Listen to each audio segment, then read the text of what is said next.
So welcome everyone. It is a great pleasure for me to welcome you to this first MF CASR lunch of the autumn term 2021. And it's particularly nice because there are actually actual people here, three-dimensional actual people in a room together, which feels wonderful after all this Zooming. Well, there's still someone or some with us on Zoom, and I'm very happy to have you with us as well. So my name is Liv Ingeborg, and I am the new director of MF CASR, which is the research center at MF. And I am running MF CASR together with Esther Brown-Smith, who sits here, and she's the communication assistant at MF CASR right now. So this area here is MF CASR's dedicated space for these meetings every Tuesday. And we're going to meet here like every Tuesday from today, the 31st of August, and until the 14th of December. So it's running from 11:30 lunchtime and until 12. That is what the deal is here. And we have a rich and varied program for this semester, and I really, really look forward to presenting it for all you guys. So we will be hybrid probably throughout the semester. So that means that the talk is streamed and then also recorded.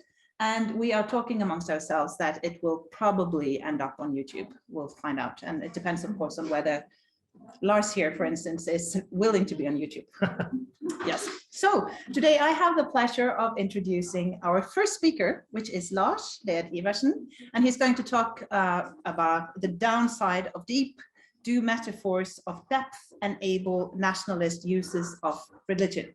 So I'll give the word soon now to Lars. He has like a 30 minutes slot, 30 minutes sharp. And then we have like more or less a 30 minutes Q&A time after that. So please take it away, Lars. Well, thank you very much. Great to be here. Fantastic to see people and talk to people again. Oh. So my plan here today is to present, it's basically just an idea. And that's part of what MF CASR lunches were supposed to be.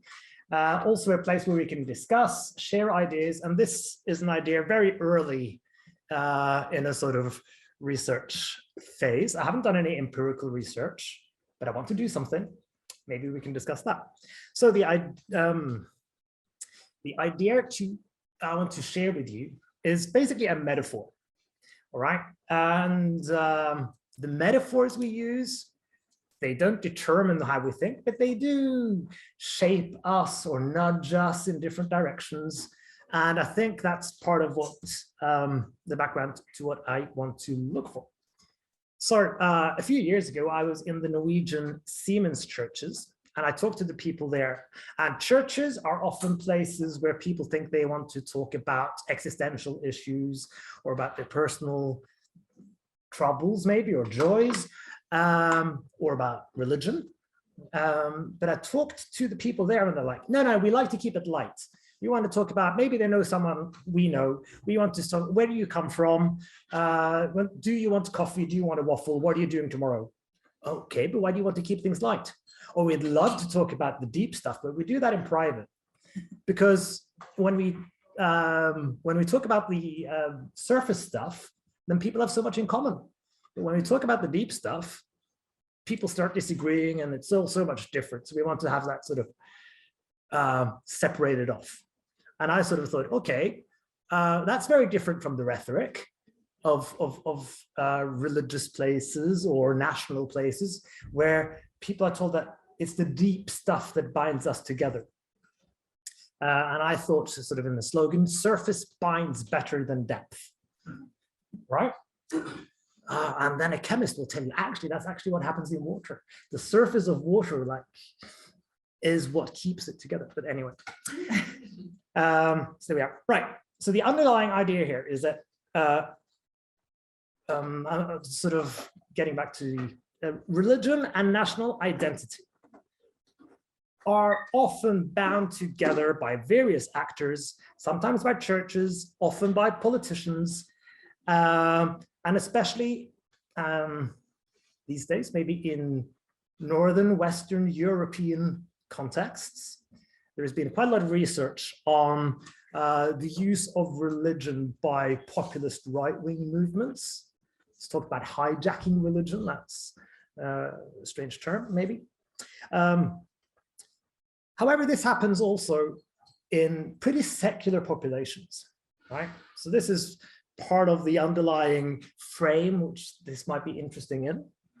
However, what I think is that these ideas of religion as something deep and nations, they want to be deep.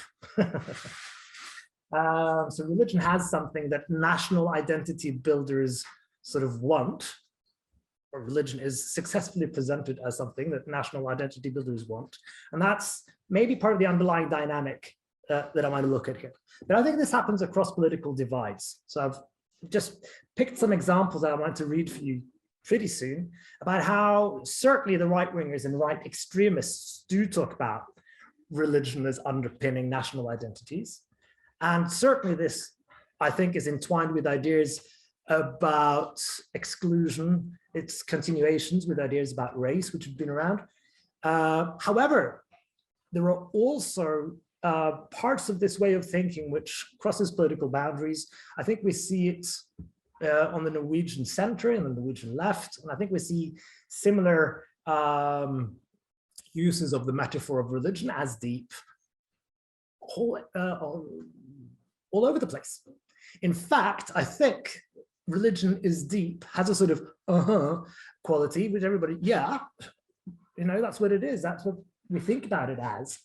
But I think that's kind of fun to prod and poke a bit into those kind of nearly taken for granted ideas. Because religion can be seen in a different way than something deep. And certainly the connections between religion and, say, a national identity can be seen as different from something deep. It can be seen that, oh, well, this religion should influence this nation because this religion is true. If you go back a few hundred years, maybe there was more of that kind of rhetoric. There's a lot of places where the country said, but we are chosen by God. And that's different from saying religion is something deep which underlies our culture. Maybe the state is connected to religion by protecting the religion. I think that's part of Buddhism in several cases. Maybe morality, that go back 150 years, Christianity was connected to Norwegian schools so that children should learn what's right and what's wrong, for instance. Religion could be seen as something living. Religion can be seen as something over us rather than something under us. Peter Berger's phrase, the sacred canopy. It can be a mirror. It could be opium, as Karl Marx said. It could be the salt of the world. There are a whole range of different ways of thinking about how religion turns in. Depth is only one of them. So when I say that religion is deep, it could be different. But a lot of us would also think, yeah, of course, that's nothing special. Right. So looking for depth in how different people speak about religion. It's not the only word, but sometimes it turns up. Religion is deep, it's depth. But I've found a sort of cluster of terms which I think point in the same direction. So it's the base of something, or it's basic. It's a foundation or a fundamental. Something can be profound. It could be a core of something, a root, something that underlies. So we have like, I don't know, a cluster of terms, which I basically think have a similar metaphor at heart, which is basically saying that religion is something deep. Now, what does this mean? What kind of ideas does it turn up? I think basically three things that are intertwined here. When you say something is deep, you're saying that it has temporal or in time, historical continuity, it stretches back in time. Deep things in society stretches back in time often. It's seen as having in some kind of emotional intensity. So it's more than just our thoughts or rationality. If something is deep for us, it's has some form of emotional intensity. And maybe also moral significance that people imply or impute, give some moral significance to things that are deep, all right, the deep parts of our lives. So these three as a package, the connection between historical continuity, emotional intensity, and moral significance is a pretty potent package, which religion is often seen to have, and which I'm saying that nations and nation builders want to have, but they, certainly in a globalized world, have had more recently a harder time getting people to take this for granted, right? So this is why we see several religious political nationalist actors drawing on religious rhetoric. The trouble is, a lot of these states or populations are pretty secular, so they don't actually identify as religious, or in the North European majority cases, Christian. There's something else that goes on with deep, and that's the sense that it can be different and invisible, can be different from, from the surface, all right? So it's there even though you don't see it. It can be hidden from us. And there are some parts of this which I think that what you see is not all there is. And there's something mysterious yet compelling going on with deep stuff, all right? So I think that's part of the mix, which enables also secular populations to say, yeah, none of us believe in God, but Christianity is very important for who we are, all right? So there we are. All right, I'm going to give some examples, and they are cherry-picked because that's the stage I'm at, but they're also taken from a wide range of different kind of sources. All right, so the Danish People's Party, on their Q&A page on the internet, has somebody say, okay, what do you think about religion? And the Danish website answers, the Danish People's Party believes that Danes should spend more time educating themselves and more time educating themselves instead of praying and thinking about God. But the culture we live in is Christian. None of us want to change that. We have organized our society on the basis, that's my word here, on the Christian faith. It is important that students learn this. 1. 2. The previous Norwegian core curriculum. The present one is far more bureaucratic and less poetic. So we have few metaphors to play with, sadly, for researchers. But the previous Norwegian core curriculum says, Christianity is a deep current that unites us across different beliefs, which is a very strange and interesting quote. The Norwegian Constitution, which I translated because the whole depth part disappeared from the Norwegian to the English translation. The value foundation will remain our Christian and humanist heritage. That's the second paragraph of the Norwegian Constitution. Now that changed. It used to be the evangelical Christian faith is the official faith of the Norwegian state, which has nothing to do with depth. Yeah. So Alternative für Deutschland, in their manifesto, and now we want to see part of the harder exclusionary edge, they say that Alternative für Deutschland opposes Islamic practice, which is directed against our liberal democratic constitutional order, our laws, and the Judeo-Christian and humanist foundations of our culture. Okay? Changing it completely, the register, 2 minutes left, yeah? So the Swedish historian or religion done in Turfjell has recently written a book about how the forest and nature has become the religion of Swedes. Overdoing it a bit, but he writes, my translation, this phenomenon that the sand of a landscape can evoke a feeling of contact with the dimensions of depth in our existence, with death and eternity, is a recurring theme in the interviews I have done. Some people speak of how they walk in the forest and cry. Others, how they think that is so beautiful that I am profoundly touched.